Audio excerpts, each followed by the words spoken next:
আজকে আমি প্রথমেই শেয়ার করে দিলাম কোন কেকের ডিজাইনটা তোমাদের সাথে শেয়ার করতে চলেছি।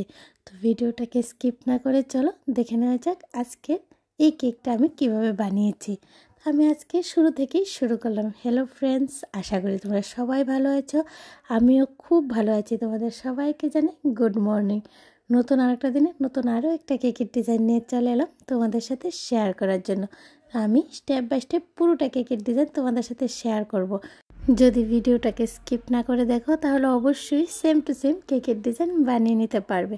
আমি প্রথমে কেকের একটা লেয়ার দিয়ে দিলাম, তারপর ক্রিম দিয়ে দিলাম, সুগার সিরাপ দিয়ে সোক করে নিলাম, তারপর আরও একটা কেকের লেয়ার দিয়ে দিলাম আর ক্রিম দিয়ে ভালো করে লেয়ারটাকে আটকে নেব। তা না হলে যখন সোক করব লেয়ারটা একটু নরম হয়ে যাবে আর কেকটা দেখতে ভালো হবে না। তো আগে ক্রিম দিয়ে সাইডটাকে আমি ভালো করে লাগিয়ে নিয়েছি, তারপর আমি সোকিং করব, তারপর আমি আবারও ক্রিম দিয়ে দেবো, আবারও আর একটা কেকের লেয়ার দিয়ে দেবো, এভাবে আবারও সোক করে নেব। এভাবে আমি প্রত্যেকটা লেয়ার বাই লেয়ার সোকিং করব, আবার ক্রিম দিয়ে আবার সোকিং করব, এভাবে বানিয়ে নেব। তারপর আমি ক্রাম কোটিং করে নেব। ক্রাম কোটিং করাটা অনেক দরকার। ক্রাম কোটিং যদি না করো তাহলে কেকটা যখন ফিনিশিং দিবে তখন ফিনিশিংটা ভালো আসবে না। ফিনিশিংয়ের মধ্যে ক্রিমের মধ্যে কেকের ক্রামগুলো চলে আসবে আর ফিনিশিংটাও ভালো আসবে না, দেখতে অনেকটাই বাজে লাগবে। তার জন্য আগে ক্রাম কোটিংটা করে নিতে হবে, তারপর ফ্রিজে রেখে দিতে হবে সেট হওয়ার জন্য। ফ্রিজে সেট হওয়ার জন্য না রাখলে কেকটা অনেকটাই নরম থাকবে আর ফিনিশিংটা ভালো আসবে না। যখন টাইট হয়ে যাবে, অনেকক্ষণ ফ্রিজে রাখার পর যখন কেকটা টাইট হয়ে যাবে তখন ফিনিশিংটা একদম সুন্দরভাবে দিতে পারবে। তো এখন আমি ফ্রিজ থেকেও বের করে নিয়ে এলাম আর ফিনিশিংটাও দিয়ে দিচ্ছি। ক্রিমটাকে ভালোভাবে লাগিয়ে নিচ্ছি, তারপর আমি ফিনিশিংটা দিয়ে দিচ্ছি।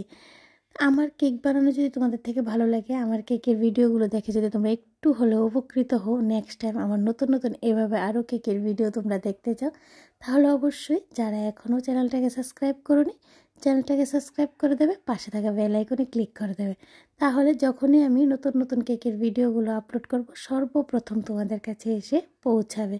তো এখন দেখো আমি অল্প একটু ক্রিমের সাথে অল্প একটু ব্লু কালার নিয়ে নিলাম, অ্যাড করে নিলাম। তো আমি কেকের মধ্যে ক্রিমটাকে ভালো করে লাগিয়ে দিচ্ছি। এত একটা ফিনিশিং হওয়ার কোনো দরকার নেই, কারণ হোয়াইট কালারটা একটু একটু দেখা যাবে। আমি পুরোটা একদম ব্লু করব না। তো আমি উপরেও কিছু লাগিয়ে নিলাম, আবারও সুন্দর করে ফিনিশিংটা দিয়ে দিচ্ছি। তারপর আমি প্যালেট নাইফের সাহায্যে একটু ডিজাইন দিয়ে দেবো। এই ডিজাইনটা আমার খুব ভালো লাগে। তোমাদের থেকে কেমন লাগে অবশ্যই কিন্তু কমেন্টে একটু জানাবে। তো দেখো আমি কিভাবে ডিজাইনটা করছি। উপরে আমি ডিজাইনটা দিয়ে দিলাম, এখন আমি সাইডেও ডিজাইনটা দিয়ে দিচ্ছি। দেখো কেকের লুকটা অনেকটাই চেঞ্জ হয়ে গেছে আর দেখতে অনেকটাই ভালো লাগে। আমার থেকে তো খুবই ভালো লাগে এই ডিজাইনটা।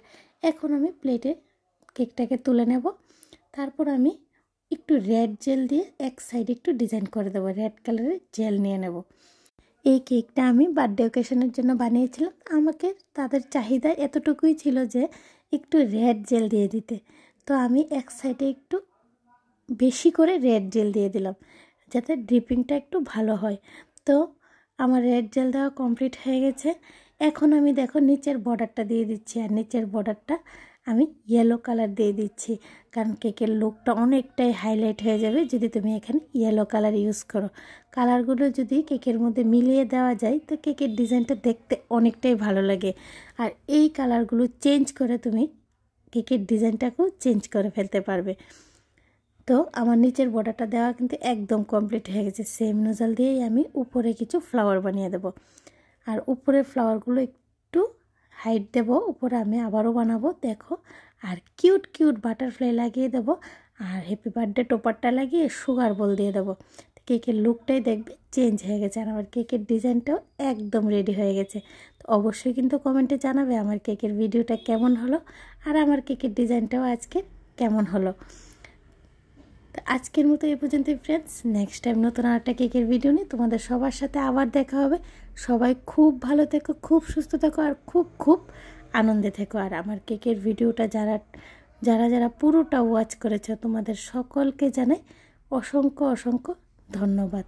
এখানে আমি ছোট ছোট সিলভার কালারের সুগার বল ইউজ করেছি আর কিছু গ্রিন কালারের, হালকা গ্রিন কালারের বড় ছোট মিলে সুগার বল ইউজ করেছি। তো আজকের মতো এই পর্যন্তই ফ্রেন্ডস, তোমাদের সকলকে জানি রাধে রাধে।